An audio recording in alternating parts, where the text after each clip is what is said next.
Hey everyone, today we're going to be taking a look at the Tapa puzzles from Hexagony. Tapa is a really great shading type, very simple to understand, very difficult to work with once you understand it, but in a good way. Like, the complexity is nice. So, put simply, I'm not going to open the show rules pop-up for this. You have to shade some cells so that all shaded cells are connected. There's no 2x2s. And each clue describes, similar to Bosnian Road, the contents of the up to 8 cells surrounding it. But, unlike Bosnian Road, if you had, say, a 5 on its own, it has to be 5 consecutive cells in a run. So this would be a 1-4 clue. Alright, so let's get started. Can't shade clues. Now, this is kind of a tricky starting puzzle, especially for an example, but it's a fairly nice example. So, this 1-2 by a corner is a common pattern that results in this being shaded. Why? Because if it's unshaded, there's just not enough room to get all the cells. So we can do the same on the 1-2 on the opposite side. Now this shaded cell has to escape to the rest of the puzzle somehow. It can't come along the top row, that would create a 3, so it must come through this channel. Well, if we unshade here, then we're going to have the same problem. It has to come through a channel of 3.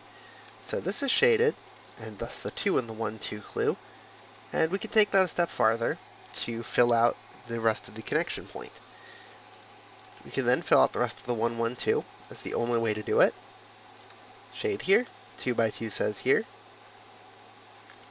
And now, with the 1-5, where's the 5? Well, this is part of the 5. This cannot be the 1, as this would force a disconnect in the shaded cells. So we shade here, and then the options are to shade here to get the 5, which would then do this, which, disconnected shaded cells, or the correct solution, connecting through the top part. So Tapa puzzles are all about connectivity. Just where's there room to connect the cells? And that holds true in the next Tapa puzzle, the square one, also by Eric. So this one was worth 10 points, and it's very similar in its theme to the example. There's a lot of low numbers, and low-numbered Tapa puzzles are always about how can everything connect. So the most critical thing to note is these 1-1-1 clues. If you were to try and shade this cell for some reason, you would immediately be trapping it. Less obviously, this cell does the same thing. You see how this kind of channel cannot ever be passed through? You cannot pass through here, so this 2-3 immediately gives you the 2-3.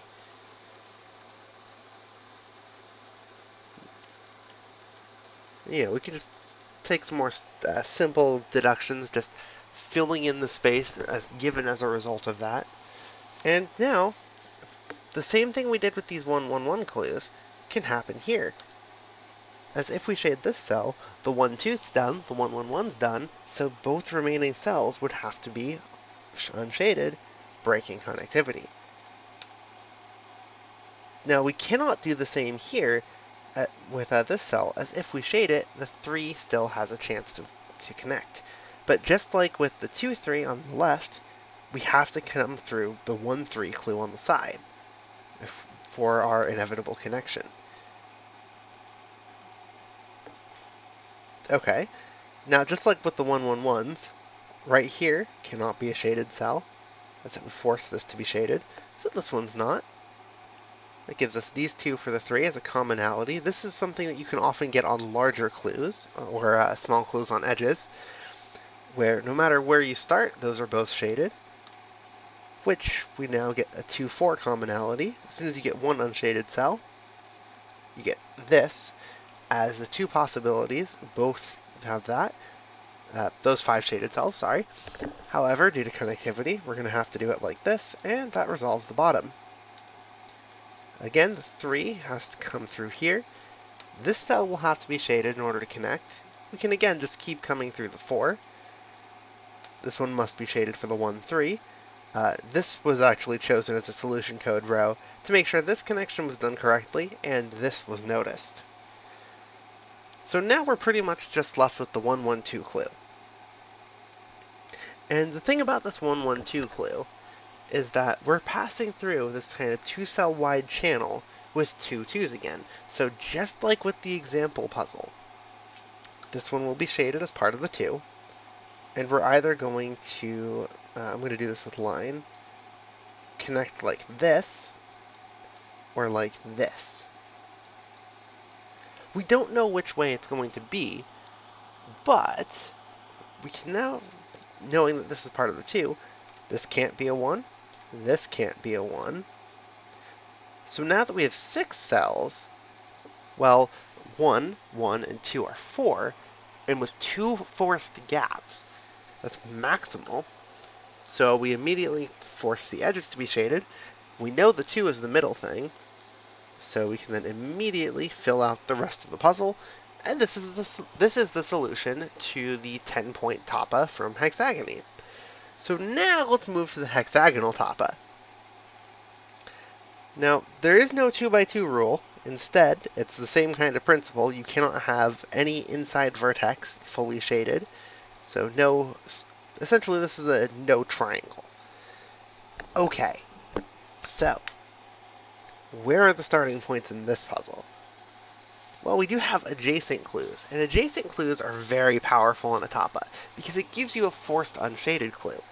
So this 3, for instance, has 5 cells in a run, and so regardless of the 3 options, these 3, these 3, or these 3, the center will be shaded.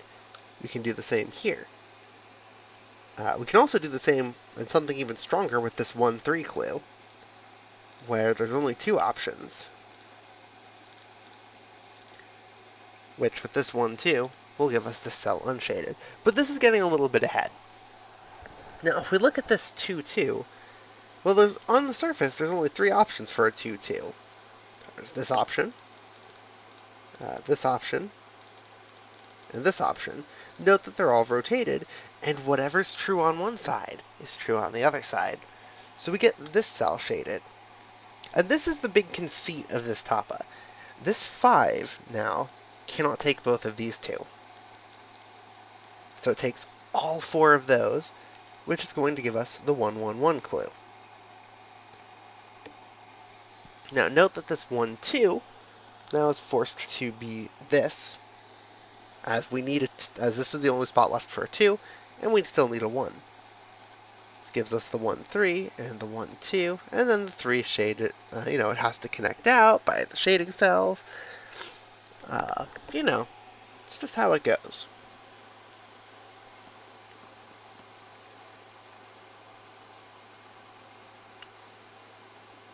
But now is where this hexagonal Tapa gets a little tricky. So, where's the way out? How is everything going to connect?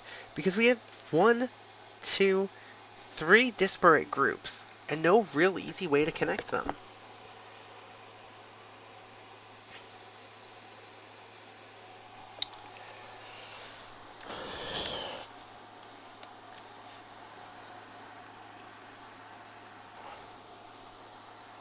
Well, did we connect through the middle? Possibly. It could go in either direction. But then there's this third option. And this also seems quite plausible. So maybe the place to look is not the center.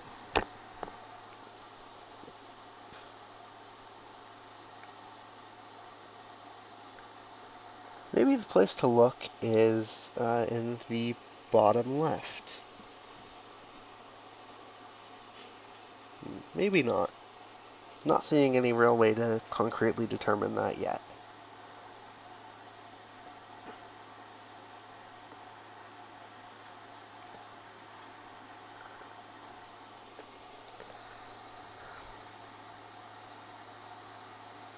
Okay, I think I see something. So if we choose this option for the 5, then look what it does to this 3.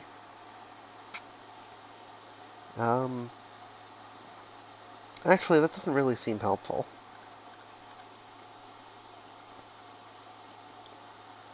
Yeah, seems entirely possible to connect through either this channel or over the top. This was worth 20 points, so it's definitely a tricky puzzle. Let's see.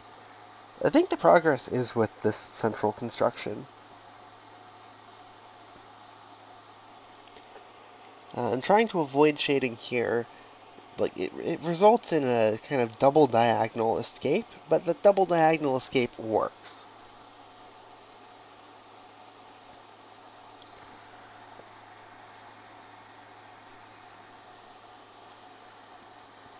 And then, if we shade here, then we can totally connect all the way around, with this big snake. Like, this seems totally fine.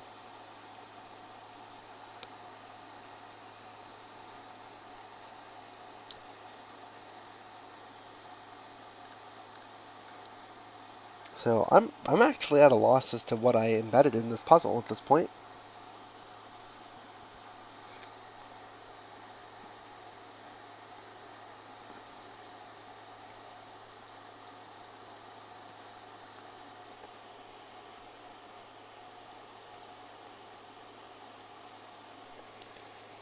Huh. So there's one interesting thing about this 1, 2, 3 combination that I didn't say earlier. This option for the 3 breaks the 1, 2. Which means, if we were to try and shade here, we're actually doing this. And believe it or not, this is already broken. And the reason this is already broken is we now have to connect through this part. Okay, so now the 2 doesn't work, and we can't connect around this 1, 3. So, the fact that this 1, 2, 3, those 1, 2, 3 cannot have like the full outward means that it goes this way. And here's what that gives us for progress. This has to come out along the top, continue going along the top. Same kind of deduction. Can't escape around the 4 in that direction. Note this shaded cell. This was picked just for that shaded cell. That caught a couple people who didn't catch it, who didn't shade that in the contest. Here's why going around the 4 looked totally fine. Here's why the 2 looked fine. And once you get that one really critical, difficult step, just with this 3 having a binary choice, and seeing that one of them breaks connectivity going through the center, the rest of the puzzle does just kind of fall into place. That's something you could get with a bifurcation, but I do think that seeing the connectivity logic and just how it all actually works is very rewarding and well worth the time. But yeah, those were the Tapa puzzles from Hexagony. Until next time, later.